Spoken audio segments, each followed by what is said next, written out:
Tapi kakak ini Harus. udah betul-betul kakak ngomong kayak gini depan publik, kakak udah yakin kakak itu udah berapa persen gitu loh. Oh, 1.000.000%. Juta persen. Tapi kakak bakalan terima konsep apa yang kakak omongin, kakak akan terima nanti kan. Saya akan terima. Heeh. Walaupun Betul. sampai kakak masuk dalam penjara. Oh iya, silakan. Kalau kamu mau lakukan itu Oke. silakan. Ya, oke, saya turun dan saya cakap nanti kalau kakak berucap ataupun itu jangan seolah-olahnya agama tuh kakak semuanya tuh Oh benar enggak, gitu loh. karena memang kami benar. Jadi kalau kamu pun nggak terima Siapa kebenaran bilang ini, kamu benar? Kamu ya aja nggak Kristen apa-apa. aja, Nabi Isa aja agamanya bukan Kristen. Coba. Kamu Ya, bilang gimana agama mungkin kamu Nabi Kristen. Isa? Nah, aku tanya Gimana kamu, mungkin Nabi Isa jadi Kristen? Wong Nabi Isa itu Kristus kok, bukan siapa Kristen. bilang dia Kristus? Nabi Isa itu nggak ada gelar Kristus. Di Kalau dalam iman kamu dia sejarahnya, dikatakan Al-Masih. Arti Al-Masih itu apa? Alamasi, pokoknya Kristen itu bukan Enggak. agama Arti Nabi Al-Masih Isa. itu apa? Arti Al-Masih itu apa? Enggak aku sekarang. Nabi Isa itu agamanya Berarti apa? kamu nggak tahu. Kamu Kamu nggak tahu yang arti nggak Al-Masih tahu, itu. kamu yang nggak tahu. Nabi Isa agamanya itu bukan Kristen. Sekarang saya tanya, Enggak, aku tanya arti sama kamu sekarang hal lalu kecil aja. nggak Kamu lalu sunat atau enggak? arti Al-Masih itu apa? Juru selamat. Juru selamat. Bahasa Yunani juru selamat apa? Aku nggak belajar sampai ke sana ya Beri. intinya. Iya, puji nama Tuhan, kembali jumpa di channel ini. Kali ini kita akan menyaksikan diskusi Elia Maron dalam mempertahankan iman Kristen. Tetapi ada salah satu sahabat dari agama seberang yang tidak terima baik, bahkan mengancam teman kita Elia Miron. Nah, tentunya hal ini tidak dibenarkan, namun memang itu yang terjadi. Dan ini adalah tantangan besar bagi kita dalam berapologet, tetapi juga dalam memberitakan Injil. Iblis selalu berusaha untuk menghalangi, namun sebagai anak Tuhan yang kuat seperti Elia Miron, dia tidak takut terhadap apapun. Nah, seperti apa? Mari kita simak bersama sampai selesai, dan jangan lupa untuk berdoa untuk para apologet disertai dan diberkati Tuhan. Silakan menyaksikan. Iya, mana buktinya dia keturunan Ismail? Mana buktinya kakak bilang kakak dah betul-betul itu kitab kakak itu yakin kali itu kalau Bu Nabi Ismail itu nggak ada maksud tuntun keturunan itu sampai ke Nabi Muhammad. Saya kan tadi udah tunjukkan kejadian 10 dan kejadian Itu 25. enggak, itu kan menurut kitab kakak. Ya menurut Nggak kitabmu bisa. ada nggak dalilnya dia keturunan Ismail? Ya, yang jelas Nabi Muhammad Sallallahu Alaihi Wasallam Menurut keturunan saya, Nabi Ismail. menurut gini biar adil, tunjukin dari kitabmu dia keturunan Ismail. Mana silsilahnya? Oke, gini, saya nggak berapa paham ke sana. Ya, berarti kalau udah nggak paham, Nggak, gini kamu nggak kakak, aku bisa nggak biar kakak debat sama dengan Ustadz Pelik? Kakak mau debat sama Ustadz Pelik masalah ini? Ustaz Dan Pelik kakak- bisa. Undang dan aja di kak- sini. Dan kakak nanti bisa nggak bisa bertanggung jawab Undang dengan atas aja, undang aja gini. Kalau kamu punya apa kontak dengan beliau, ya kamu undang aja dia naik ke TikTok saya sekarang. Kalau sekarang nggak bisa, tapi nanti saya akan Oke, aturkan. mungkin minggu depan saya live ya, soalnya saya harus melayani Bang pergi ke Malang. Nanti saya live, nanti Tapi kamu nggak jawab. gini, tapi kakak janji apa yang kakak ngomong tadi saya udah record. Kakak bisa kan nggak apa-apa. Saya bisa kakak bisa bertanggung tanggung jawab. jawab nanti. Tapi kakak ini udah betul-betul kakak ngomong kayak gini depan publik, kakak udah yakin kakak itu udah berapa persen gitu loh. Oh, 1.000.000%. Juta persen. Tapi kakak bakalan terima konsep apa yang kakak omongin, kakak akan terima nanti kan. Saya akan terima. Heeh. Walaupun Betul. sampai kakak masuk dalam penjara. Oh iya, silakan. Kalau kamu mau lakukan itu silakan. Ya, oke, saya turun dan saya cakap nanti kalau kakak berucap ataupun itu jangan seolah-olahnya agama tuh kakak semuanya tuh benar enggak, gitu loh. karena memang kami benar. Jadi kalau kamu pun nggak terima Siapa kebenaran bilang ini, kamu benar? Kamu aja enggak Kristen aja, Nabi Isa aja agamanya bukan Kristen. Coba. Kamu ya, bilang gimana mungkin Nabi Isa? Nah, aku tanya kamu, Nabi Isa jadi Kristen, wong Nabi Isa itu Kristus kok, bukan siapa Kristen. bilang dia Kristus? Nabi Isa itu nggak ada gelar Kristus. Di Kalau dalam iman kamu dia sejarahnya. dikatakan Al-Masih. Arti Al-Masih itu apa? Al-Masih, pokoknya Kristen itu bukan Enggak, agama arti Nabi Al-Masih Isa. itu apa? Arti Al-Masih itu apa? Enggak aku sekarang. Nabi Isa itu agamanya Berarti apa? kamu nggak tahu. Kamu Kamu nggak tahu yang arti nggak Al-Masih. tahu, kamu yang nggak tahu. Nabi Isa agamanya itu bukan Kristen. Sekarang saya tanya, Nggak, aku tanya sama kamu sekarang hal Lalu kecil aja. nggak- Kamu lalu- sunat atau enggak? arti Al-Masih itu apa? Juru selamat. Juru selamat. Bahasa Yunani juru selamat apa? Aku nggak belajar sampai ke sana ya, intinya aku Kristus. tahu Makanya Yesus gini, itu justru karena bukan kamu nggak agamanya belajar, Kristen, kalau oke? kamu Di nggak sini belajar, penyetus dengar dulu. Kristen itu, Saya yang punya oke? room di sini, saya bisa lempar kamu ke bawah. Oke, Dengar silakan. dulu. Berarti Ya. nampak kamu menjatuhkan saya di sini, berarti kamu tuh nampak. kamu sendiri yang bilang bahwa arti Al-Masih adalah juru selamat. Karena kamu nggak tahu, jangan songong, saya ajari. Bahasa Yunani juru selamat adalah Kristus. Artinya Isa itu adalah Kristus, tapi bukan Isa yang dalam kitabmu ya. Lalu kalau kamu bilang dia bukan Kristen, Enggak lalu gini dia aja, lalu kami dia itu nggak perlu seagama, diaku-akuan, enggak mau perlu dengar atau diaku-akukan. enggak? Kalau nggak mau dengar, saya buang. Oke, Kalau oke. kalau kamu mengatakan dia seagama dengan kamu perlu sadar bahwa agama kamu baru datang di abad ke-7. Nabi kamu pun baru datang di abad ke-7. Jadi Halo kamu sayang, jangan- halo abang kamu sayang, jangan sorry, itu merasa menurut abang bahwa sayang, itu iman- menurutmu kan? Itu menurut agamamu. Kalau menurut agamaku, sekarang saya tanya, nabimu hidup di kalau abad menurut agamaku, menyembah Tuhan yang esa itu dah dari Nabi Adam. Oh, Nabi jadi Adam Adam- itu oke, jadi Adam itu nabi.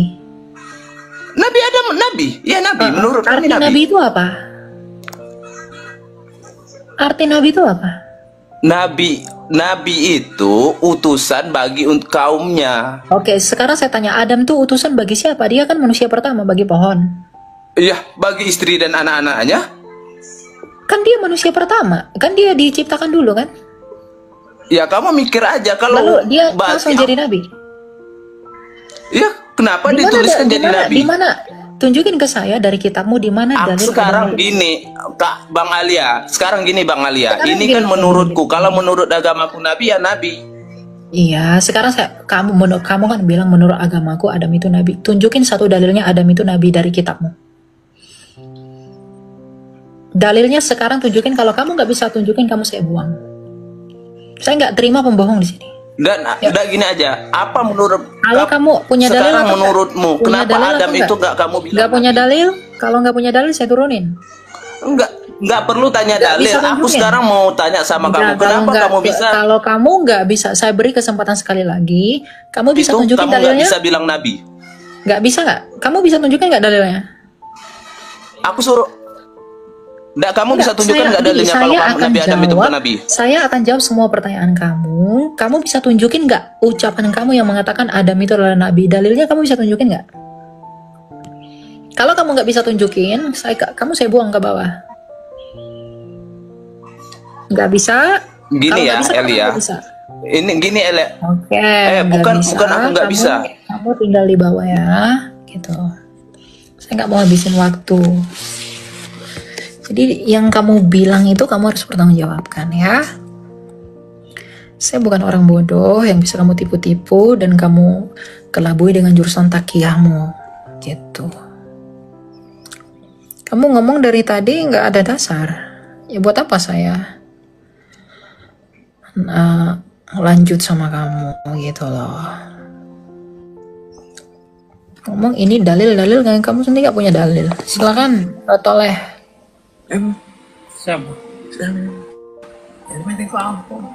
Toleh, kamu mau menyampaikan sesuatu silakan. Halo? Halo, Ya silakan. Bapak mau tanya apa Pak? tanya Ada yang mau ditanya enggak? Bapak imannya apa sebelumnya?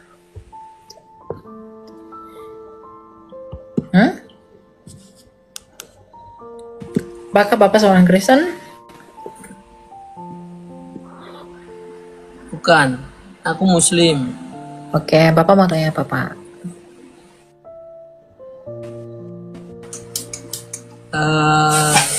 Ini aja sih tentang sesuai topik aja, Kristus di atas segalanya itu maksudnya apa?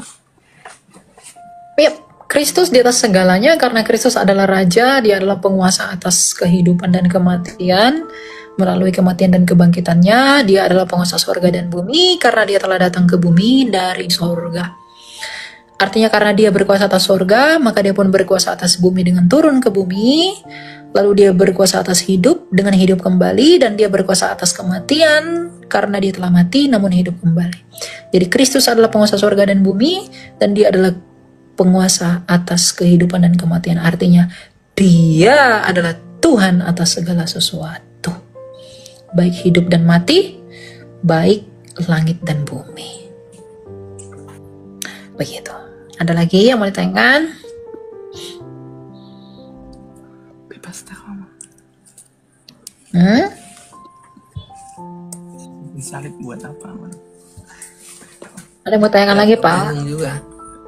Kenapa bingung? Jangan bingung. Enggak Bapak bingung kenapa? rencananya. Bapak kenapa nggak mau percaya Yesus? Apa yang buat Bapak tidak mau percaya Yesus, Pak? Kenapa? Apa yang buat Bapak tidak mau percaya Yesus? Dia lahir dan mati. Dia lahir dan Mati. mati. Nabimu mati nggak? Mati lah. Kenapa kamu percaya dia? Dia nggak ngaku Tuhan. Oh, dia nggak ngaku Tuhan. Sekarang Yesus hidup lagi nggak? Iya. Hidup. Hidup. Nah, ketika dia hidup lagi, apa yang bisa Bapak simpulkan? Dia telah mati, namun hidup kembali. Artinya apa? Dia menang atas kematian, kan?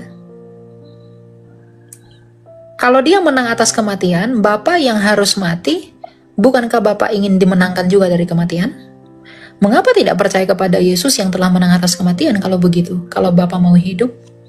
Begini, Pak. Bapak tidak mungkin bisa menikmati surga yang penuh dengan bidadari kalau Bapak mati. Bisakah Bapak menikmati bidadari kalau Bapak mati? Tidak bisa. Anda hanya bisa menikmati surga kalau Bapak itu diberi hidup. Jadi, sekarang saya tanya, apa yang menjadi tujuan Bapak dalam bertuhan? Kalau Bapak mau mencari hidup, kalau Bapak mau mencari kekekalan, datanglah kepada Yesus yang telah mati, lalu hidup kembali. Bapak mungkin Ini kebenaran ya yang saya cari. ya, mungkin Bapak bertanya, mengapa sih Yesus harus mati begitu ya? Tuhan Yesus sendiri mengatakan begini, Pak. Akulah kebangkitan dan hidup. Maka untuk membuktikan bahwa dia adalah kebangkitan dan hidup, maka dia harus mati. Kematian dia itu bukan hal yang memalukan, Pak. Kematian dia itu justru hal yang memuliakan. Kenapa? Dengan matinya dia bisa membuktikan kepada manusia bahwa dia tidak dikuasai oleh kematian. Dia menang pada hari ketiga. Jadi kalau Bapak mau memperoleh hidup, datanglah kepada dia yang hidup kembali. Kalau Bapak mau minta anggur, datanglah kepada yang punya anggur. Bapak berharap hidup. Bapak berharap yang enak-enak. Bapak percaya nggak kepada dia yang hidup? Enggak kan? Di mana jaminannya? Gitu. Saya mengasihi Bapak sebagai manusia, dan Tuhan saya mengajarkan saya untuk mengasihi kamu. Saya nggak ajak kamu jadi Kristen, saya nggak paksa kamu jadi Kristen, tapi kamu harus menyadari untuk apa kamu hidup.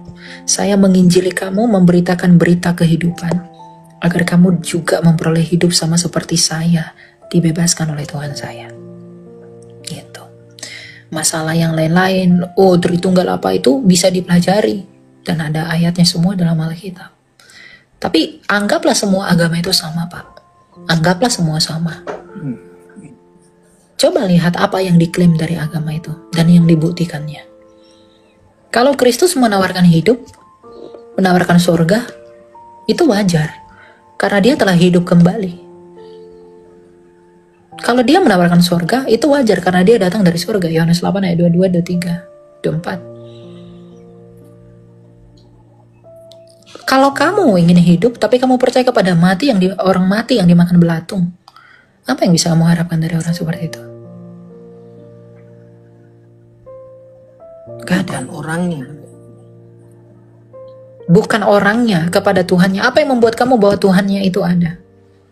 Kami percaya bahwa Allah kami itu hidup, karena dia membuktikan dia hidup dengan datang firman-Nya sendiri datang ke dunia menjadi manusia. Jadi kami tahu dia itu ada. Sekarang kalau saya bilang, saya adalah nabi, saya adalah rasul, saya adalah utusan bla bla bla bla bla, tapi saya nggak bisa membuktikan keberadaan Tuhan kepada kamu. Kamu percaya saya nggak?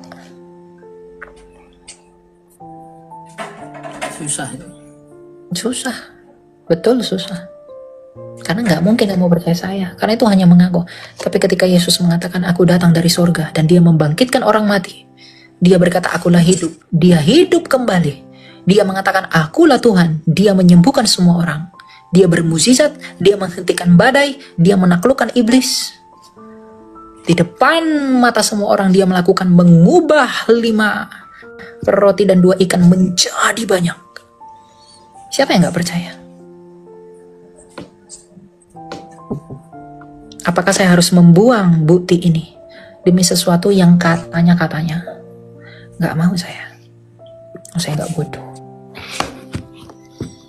Begitu. Saya ajak Bapak untuk berpikir saja agar Bapak merendahkan hati untuk mau belajar. Oke? Terima kasih. Ya, semangat ya Pak Toleh ya. Tuhan berkati kamu. Saya berdoa buat kamu ya. Semangat cari Tuhan ya. Semoga Tuhan yang mengasihani kamu. Dan saya berdoa semoga kamu diselamatkan melalui Yesus. Agama tertua apa? Yang penting bukan yang dari abad ke-7. Silakan Gido. Ya, selamat malam Kak. Ini saya mau tanya soal tentang penghujatan. Kamu dari iman apa? Dari Protestan Kak. Ya. Oke, silakan. Ya, ini saya mau tanya tentang penghujatan terhadap Roh Kudus. Jadi saya masih agak bingung tentang penghujatan terhadap Roh Kudus. Jadi kadang-kadang ada orang bilang kalau menghujat Roh Kudus itu kita melakukan kebaikan, tetapi kita juga kayak seolah-olah melanggarnya, atau bagaimana itu Kak penjelasannya? Enggak. Mengucap Roh Kudus dalam Markus 13 itu. Ya ada ayatnya itu Kak ya. Ya saya tahu. Mengucap Roh Kudus bukan ya.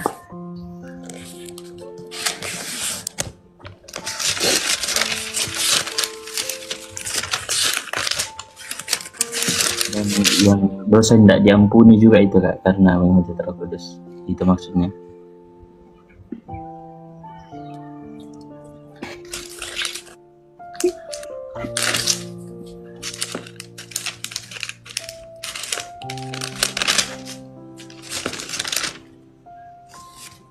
Bukan di sini. Kok hilang ya lembarannya? Ntar ya, saya buka di Alkitab saya online.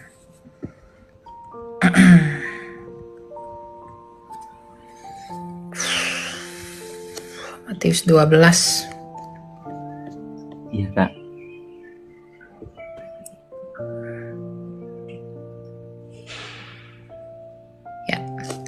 Sebab itu aku berkata kepadamu, segala dosa dan hujat manusia akan diampuni, tetapi hujat terhadap Roh Kudus tidak akan diampuni. Apabila seorang mengucapkan sesuatu yang menentang anak manusia, ia akan diampuni, tetapi jika ia menentang Roh Kudus, ia tidak akan diampuni. Di dunia ini tidak, dan di dunia yang akan datang pun tidak. Ini tentang apa? Menghujat, latar belakang dari ayat ini adalah ketika Tuhan Yesus itu melakukan pengusiran setan kepada orang yang kerasukan. Ya, nah tiba-tiba banyak orang Farisi yang datang ya menyusuri daerah tempat Tuhan Yesus melakukan mujizat. Nah, kemudian ketika orang Farisi itu datang melihat Tuhan Yesus melakukan mujizat yang luar biasa, Roh Kudus itu menerangi hati orang Farisi. Roh Kudus itu memberitahu orang Farisi di dalam hati mereka bahwa Yesus Kristus itu adalah Mesias melalui mujizatnya. Tetapi mulut orang Farisi menyangkali kesaksian Roh Kudus yang ada di dalam hati mereka. Roh Kudus di dalam hati orang Farisi melalui mujizat Yesus mengajak orang Farisi itu untuk percaya Yesus. Tetapi mereka tidak mau percaya, malah menghujat ajakan itu dengan menyangkal Yesus. Jadi artinya dosa menghujat Roh Kudus itu adalah menolak untuk percaya kepada Yesus. Menolak percaya Yesus artinya menolak kesaksian Roh Kudus. Karena Roh Kudus itu bersaksi tentang Yesus. Kita baca ayatnya.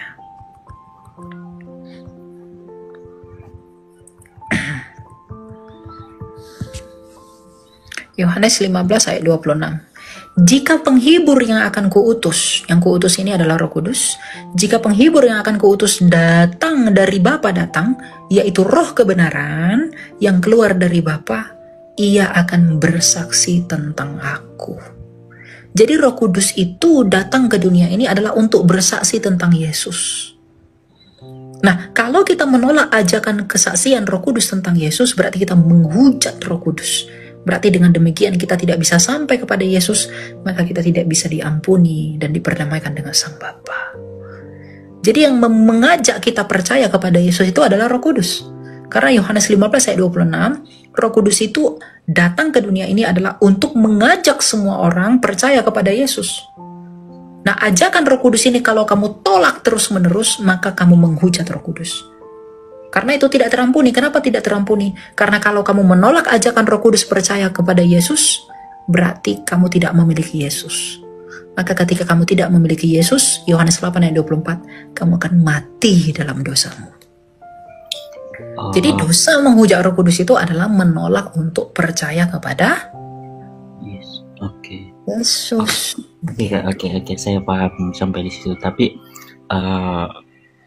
mungkin salah sih kayak pemahamanku selama ini, karena ya saya sudah percaya sama Yesus dan Percayanya sungguh-sungguh atau enggak? sungguh-sungguh ya Kak. Ya ini sudah percaya, kemudian kita kan harus sesuai dengan firman Allah, firman Tuhan. Lalu kita tahu firman Allah, lalu kita tidak lakukan, apakah disebut menghujat Roh Kudus atau bagaimana? Ya, kalau kamu mengaku percaya Yesus tapi kamu nggak lakukan firman Tuhan, berarti kamu tidak beriman dong. Bukan menghujat Roh Kudus itu namanya, tapi kamu tidak beriman. Lebih parah berarti. Dia mengaku percaya Yesus tapi suka menghina orang, suka menghujat orang, suka melakukan dosa. Berarti dia nggak percaya. Karena kalau dia percaya, dia akan berbuah dan hidup di dalam Kristus. Gitu. Gitu ya. Itu saya kasih ya. Baik, terima kasih banyak Kak Elia, dan berkati. Bless you, brother. Semangat ya. Kamu bilang kamu sungguh-sungguh percaya kepada Yesus. Kamu sudah melayani Tuhan belum? Sudah Kak. Nah, Saya dari apa pelayananmu? STT Kak.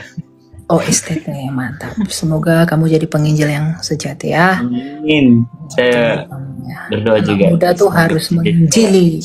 Gak boleh tidak menginjili ya. Amin. Iya Kak. Ya. Tuhan berkati Terima ya. kasih Kak. Terima kasih. God bless you. Oke, Kak, aku silakan. mau nanya. Ini pertama, Kak, gimana sih konsep keselamatan bagi orang-orang tua dulu yang mungkin belum pernah kenal Injil? Karena aku pernah dengar kakak gitu ngomong kalau orang yang dengar Injil sama orang yang benar-benar belum pernah dengar Injil itu berbeda. Jadi itu gimana Kak? Konsep Ya, keselamatan. baca di dalam Roma 2 ayat 16 ya. Ayat 14-15. Sebab apabila bangsa-bangsa lain yang tidak memiliki hukum Taurat oleh dorongan diri sendiri melakukan apa yang dituntut hukum Taurat, maka mereka menjadi hukum Taurat bagi diri mereka sendiri walaupun mereka tidak memiliki hukum Taurat. Dengan itu mereka menunjukkan bahwa isi hukum Taurat ada tertulis dalam hati mereka dan hati nurani mereka turut bersaksi dan pikiran mereka saling menuduh atau saling membela. Jadi orang yang sama sekali belum pernah mendengarkan Injil itu akan dihakimi berdasarkan hati nurani. Ya, jadi kalau ada misalnya orang di hutan-hutan di pedalaman, mereka belum dengar berita Yesus, mereka akan dihakimi menurut apa? Kalau mereka membunuh dan di dalam hati mereka membunuh itu tidak boleh, tapi mereka dengan sengaja membunuh, maka Tuhan akan mengadili mereka menurut nurani mereka itu. Begitu. Ya? Iya Kak, terus kan saya pernah presentasi tentang hal ini, terus ada yang tanya dihubungkan sama ajaran tulip itu loh Kak. Oh, Calvin, ya. Iya. Total depravity, kemudian predestination, irreversible, saya tahu. Terus?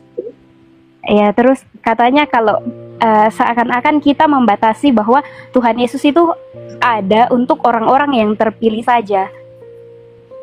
Iya, tapi Tuhan Yesus itu memanggil semua orang. Tulipnya Calvin itu tidak salah. Kita yang memahaminya dengan salah. Pemilihan yang dipahami Calvin itu bukan pemilihan yang bersifat memaksa. Tapi semua orang dipanggil, tapi semua orang yang meresponi inilah yang kemudian karena tidak semua orang meresponi panggilan itu, maka orang yang meresponi panggilan itu disebut dipilih. Gitu. Ya, kerusakan total. Memang tulipnya Calvin itu menjadi kontroversi dalam banyak pihak. Tapi penetapan yang dimaksudkan Calvin bukan penetapan yang aktif, melainkan penetapan yang pasif.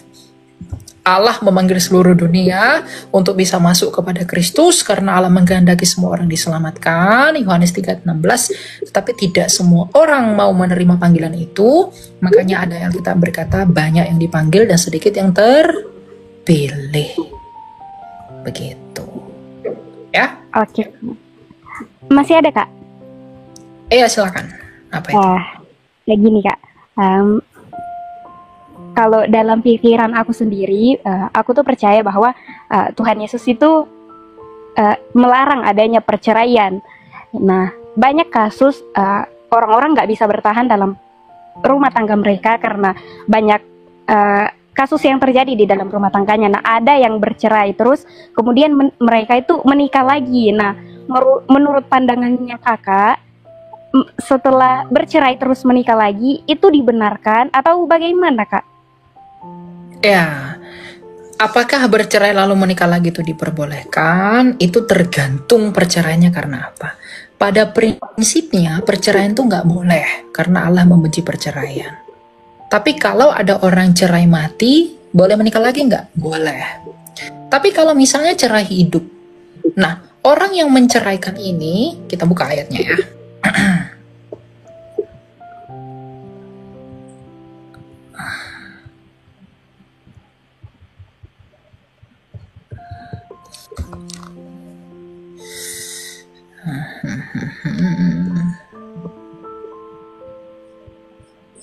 Biar jelas ya. 1 Korintus 7. Kak, ini juga loh kayak yang ada loh yang bilang kalau mengapa diizinkan bercerai karena pada zaman dulu itu karena ketekilan hatimu. Ini Kak yang karena perceraian dilarang, ada yang kayak mereka-rekakan kasus sampai istrinya dituduh selingkuh biar dirajam sampai mati gitu. Oke, ini kita belajar ya. Ya. Katakan begini. Kepada orang-orang yang tidak kawin dan kepada janda-janda aku anjurkan supaya baiklah mereka tetap dalam keadaan seperti aku. Namun kalau mereka tidak dapat menguasai diri, baiklah mereka kawin sebab lebih baik kawin daripada hangus karena hawa nafsu. Jadi orang yang sudah menikah lalu salah satunya meninggal, itu boleh menikah lagi. Tapi Rasul Paulus bilang kalau kamu bisa menikah lagi dalam artian apa? Kalau dia tidak bisa menahan hawa nafsunya. Misalnya nih, aku sama kamu menikah. Lalu katakanlah aku meninggal. Nah, Rasul Paulus menganjurkan kamu untuk hidup tetap sendiri. Tetapi kalau kamu tidak bisa menahan hawa nafsumu, lebih baik kamu menikah lagi. Begitu. Tetapi untuk orang cerai hidup, kepada orang-orang yang telah kawin aku tidak, bukan aku tetapi Tuhan memerintahkan supaya seorang istri jangan mencerai dari suaminya. Jikalau ia bercerai, ia harus tetap hidup tanpa suami atau berdamai dengan suaminya, dan seorang suami janganlah menceraikan istrinya. Jadi kalau orang cerai hidup, kalau dia sampai bercerai, Rasul Paulus mengatakan lebih baik jangan menikah lagi. Dan Tuhan perintahkan jangan menikah lagi. ayat 12, kepada orang-orang lain aku, bukan Tuhan, katakan, kalau ada seorang saudara beristrikan seorang yang tidak beriman, dan perempuan itu juga mau hidup bersama dengan dia, janganlah saudara itu menceraikan dia. Kalau ada seorang istri bersuamikan seorang laki-laki tidak beriman, dan laki-laki itu mau hidup bersama dia, janganlah ia menceraikan laki-laki itu. Kita fokus kepada orang yang cerai hidup di dalam ayat 11. Ya, kepada orang-orang yang telah kawin, karena Rasul Paulus tidak kawin, bukan aku tetapi Tuhan perintahkan supaya seorang istri jangan bercerai dari suaminya. Jadi istri ini jangan menceraikan suaminya. Jikalau ia bercerai, ia harus tetap hidup tanpa suami atau berdamai dengan suaminya. Jadi orang yang menceraikan itu nggak boleh nikah lagi. Ya, tapi orang yang diceraikan apakah boleh menikah lagi? Menurut ayat ini seharusnya boleh.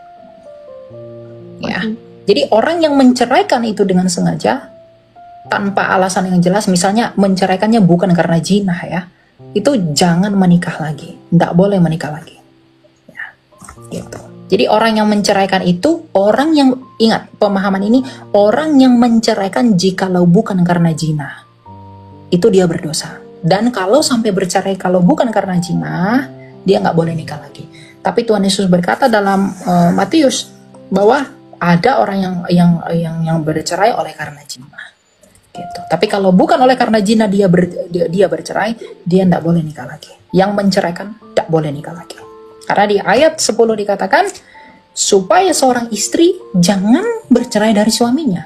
Jikalau ia bercerai, ia harus tetap hidup tanpa suami atau berdamai dengan suaminya. Begitu.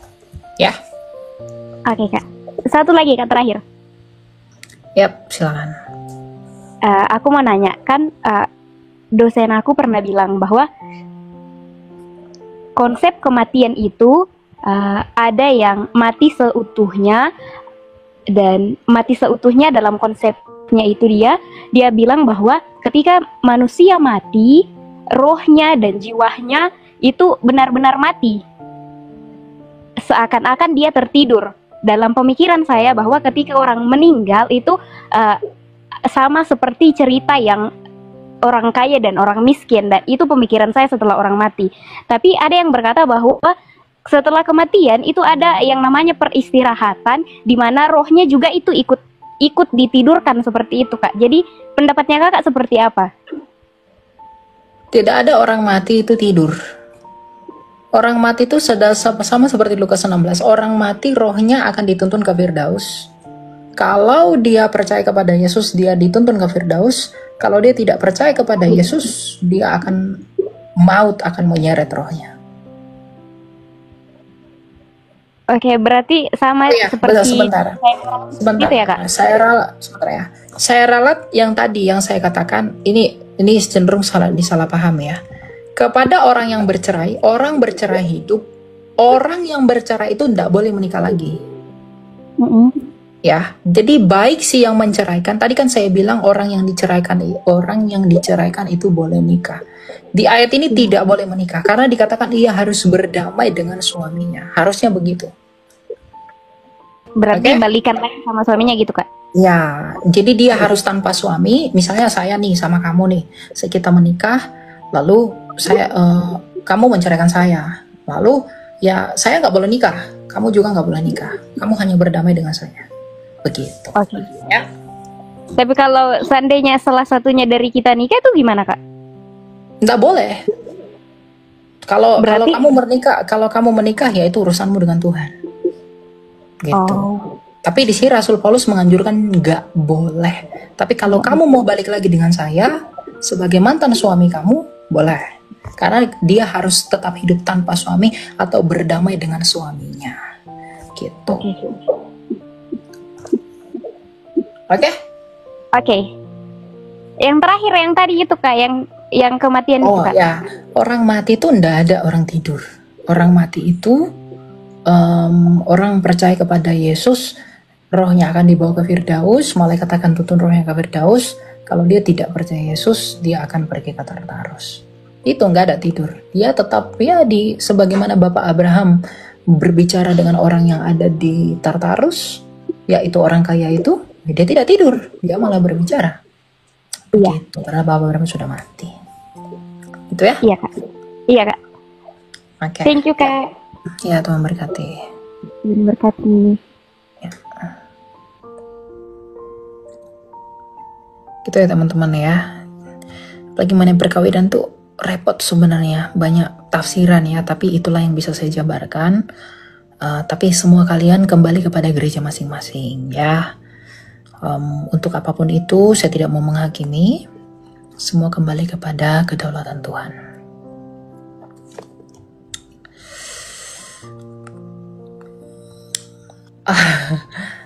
Apa itu? Sabar ya. Silakan Marianus. Ya, shalom Bro Elia. Salam. Silakan Pak. Jadi ya saya mau bertanya yang tentang kedatangan Tuhan itu loh. Soalnya sekarang terlalu banyak kejadian yang buat kita takut kan, yang was-was gitu. Mungkin bisa Saya mau jabarkan ditanya. sedikit. Oke. Itu sih. Apa yang mau ditanya tentang kedatangan Tuhan?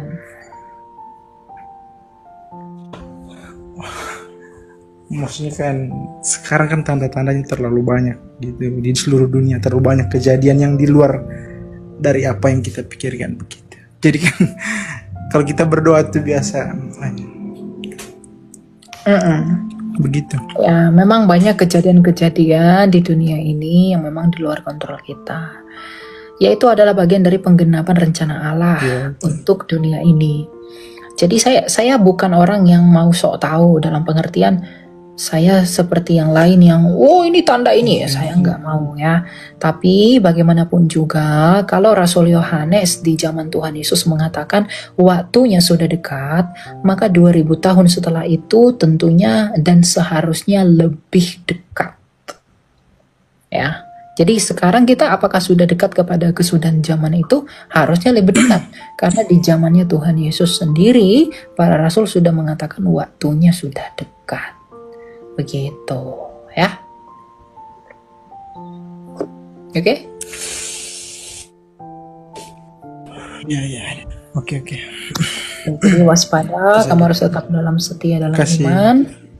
Kamu harus setia untuk melakukan perintah-perintah Tuhan. Gitu ya.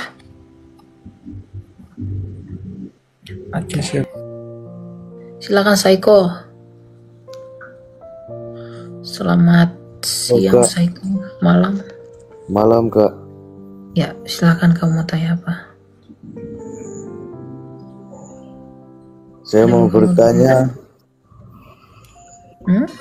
di dalam perjalanan salib Kristus, apakah Yudas mempunyai peran keselamatan? Tidak ada. Yudas menjual Yesus kan?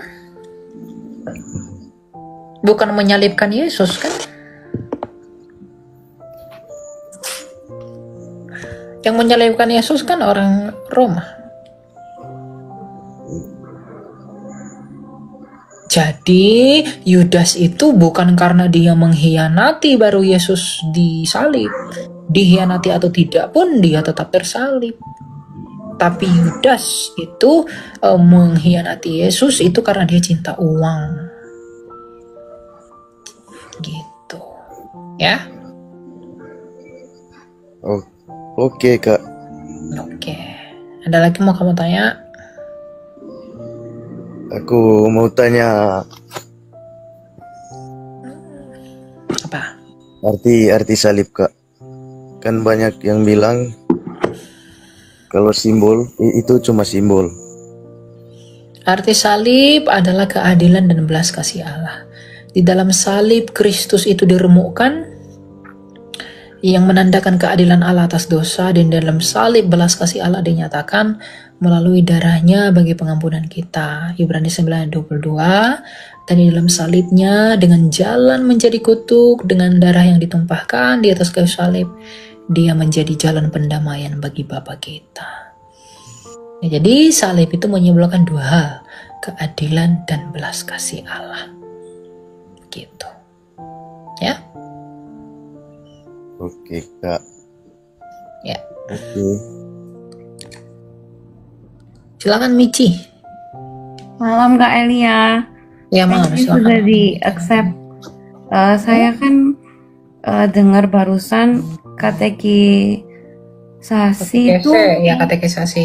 Katekisasi itu cuman buat orang yang belum Kristen aja, atau kalau sudah Kristen lama terus kalau mau peneguhan ulang itu apa bisa ya? Bisa. Belajarnya kita itu bisa di mana aja kok, ya. Jadi kapan aja bisa belajar. Cuma itu lebih penting buat mereka yang mau dibaptis biar bisa mengerti apa yang membuat jadi alasan mereka untuk dibaptiskan. Tapi kalau kamu mau belajar boleh.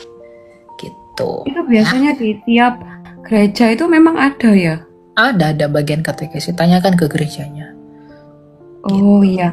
Terus sama perihal itu Kak, pernikahan itu kalau di gereja saya itu kan kalau Kak Elia itu bilang di Alkitab itu boleh kalau bercerai kalau karena alasan perzinahan. Tapi kalau di gereja saya itu kenapa ya tetap ditekankan kalau orang selingkuh itu tetap harus dimaafkan, terus kita harus menerima, terus tetap tidak boleh cerai gitu Kak.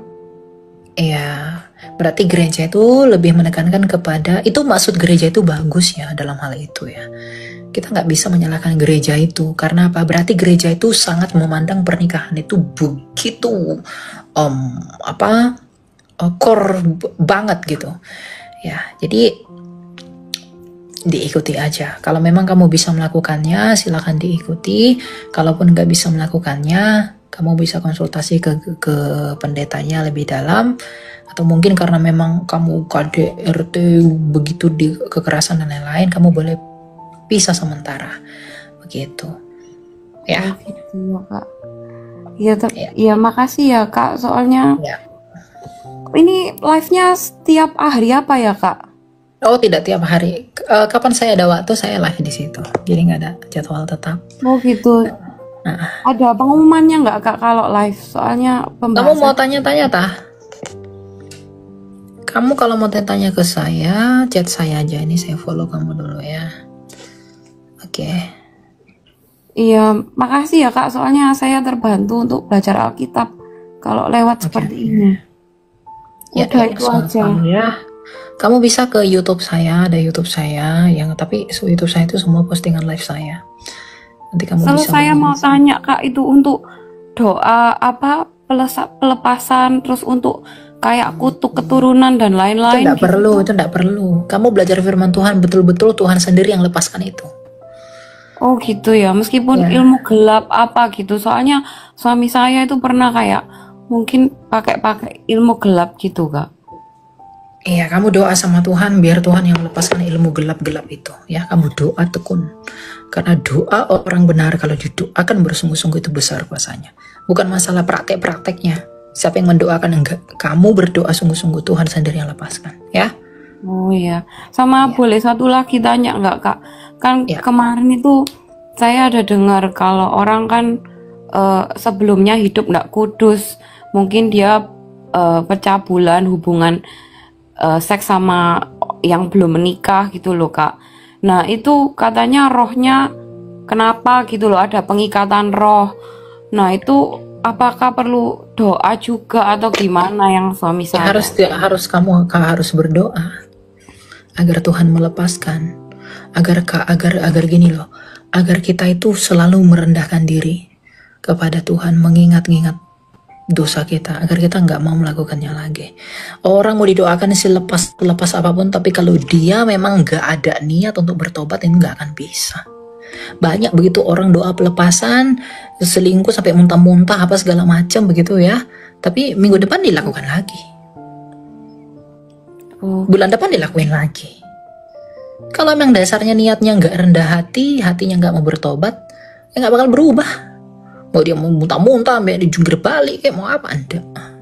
Selama hatinya tidak mau berubah, dia tidak akan berubah. Gitu. Jadi masalah itu enggak penting. Yang terpenting itu adalah kamu. Puji nama Tuhan, demikianlah diskusi yang luar biasa ini Tuhan pakai Elia Miron dalam menyampaikan kebenaran walaupun harus mengalami ancaman. Namun selagi masih tidak salah atau tidak melanggar, maka tidak perlu untuk takut. Jangan lupa teman-teman, kita doakan para apologet dipakai dan diurapi Tuhan dengan luar biasa, sehingga dengan pelayanan mereka banyak jiwa yang diselamatkan. Ini adalah tugas kita di akhir zaman, maka dengan itu sama-sama kita memberitakan Injil dengan cara membagikan video ini sehingga banyak yang menonton dan boleh merenungkan agama mana yang mengajarkan tentang kebenaran. Baik, jangan lupa juga untuk dukung channel ini dengan like, komen, dan subscribe. Tuhan Yesus memberkati. Sampai jumpa kembali di video berikutnya.